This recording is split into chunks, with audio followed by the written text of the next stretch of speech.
शादी में सिर्फ 2 घंटे बाकी थे, तभी दुल्हन की मौत हो गई।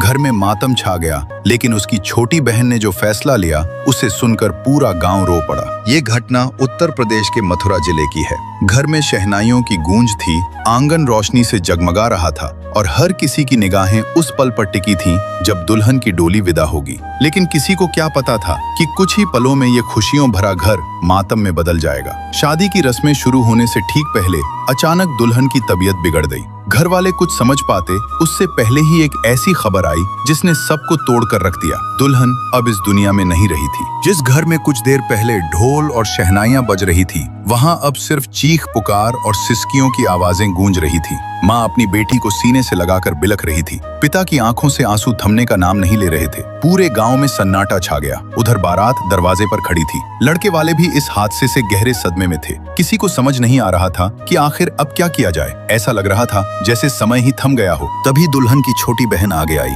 उसकी आंखों में आंसू थे, लेकिन हौसला अडिग था। उसने अपने पिता का हाथ पकड़कर कहा, पापा, दीदी तो चली गई, लेकिन मैं आपकी इज्जत पर आंच नहीं आने दूंगी। सबकी नजरें उसकी तरफ टिक गईं। फिर उसने कहा, अगर आप सबकी मंजूरी हो तो मैं दीदी की जगह इस मंडप में शादी करूंगी। ये सुनकर पिता की आंखों से आंसुओं का सैलाब बह निकला। भारी मन से उन्होंने लड़के वालों से बात की। कुछ पल की खामोशी के बाद उन्होंने भी इस फैसले को स्वीकार कर लिया। पूरा गांव भावुक था। फिर उसी मंडप में जहां कुछ देर पहले एक बेटी की विदाई के सपने सजाए गए थे, उसकी बहन ने नम आंखों के साथ 7 फेरे लिए। जब वरमाला की रस्म हुई तो वहां मौजूद कई लोग अपने आंसू नहीं रोक पाए। ये सिर्फ एक शादी नहीं थी, बल्कि एक बेटी का अपने पिता के सम्मान और परिवार की खातिर किया गया त्याग था। उस दिन सबने महसूस किया कि बेटियां सिर्फ घर की खुशी नहीं होती, बल्कि मुश्किल वक्त में पूरे परिवार की सबसे बड़ी ताकत भी बन जाती हैं। अगर आपको भी इस बेटी की हिम्मत और त्याग पर गर्व हुआ हो तो वीडियो को लाइक जरूर करें और कमेंट में उस दुल्हन को श्रद्धांजलि जरूर दें।